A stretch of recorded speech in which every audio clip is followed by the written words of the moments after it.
We just finished a video explaining why you do not have to hold your threads when you start to sew. So if you're in that habit, make sure you watch that video to explain. We'll put a little link right up here for you to watch that. But this time, I'm going to explain another issue and how you can do your own tension test. Now, what am I talking about? Now, a lot of times people sit down to sew and there's lots of threads on the back of their fabric. It kind of sounds garbly. They pull up their fabric and it's just stuck. It's hard to pull out and they think it is a tension problem.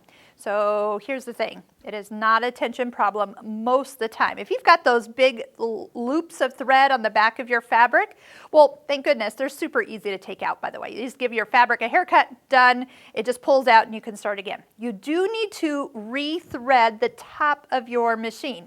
Now, people think it's a bobbin issue, so they often go in here, and it's not actually. It could be. Double check that your bobbin is put in correctly. We have a specific video to help you understand how and why you put in the bobbin a certain way. But here's my little test for you.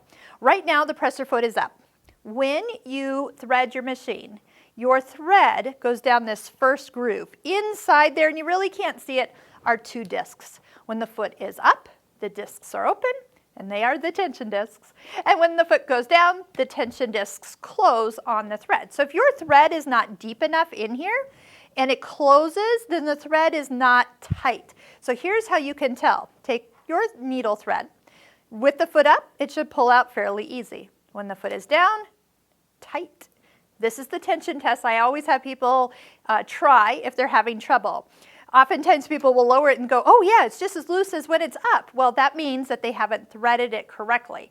So what I would say is after you take all your thread off, when you thread it, come down and then take your thread and go back and forth, like floss it, like give it a little pressure to really get it in through and down through all the areas.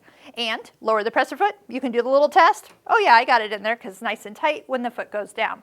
Then when you go to sew, you will get the stitch you're looking for. I hope this has helped you understand when do I actually adjust the tension? Well, first off, right now I have the same thread in my needle as I do in the bobbin. So it's balanced, they're the same weight. So everything should be good to go. Just leave it on 4. You can kind of see there's a little range 3, 4, 5. 4 is the middle. That's where it will stay most of the time. If I start to work with a thread that's, say, thicker in the top, and I don't want to have that in the bobbin, and I have a lighter weight thread in the bobbin, now I'm not pulling equally. So now what the one on top is probably going to be pulling my bobbin thread up to the top. It's not balanced anymore. That's when I'm going to go, oh, that one's a little strong. I'm going to go to a smaller number. And when we talk tension, we talk about going a whole number or 2 numbers so you can actually see if you're making a difference. And if you don't remember which way to go, one makes it worse and one makes it better. So you got a 50-50 shot. So right now, leave that tension on 4. Do that little tension test just to see that it is doing that on your machine.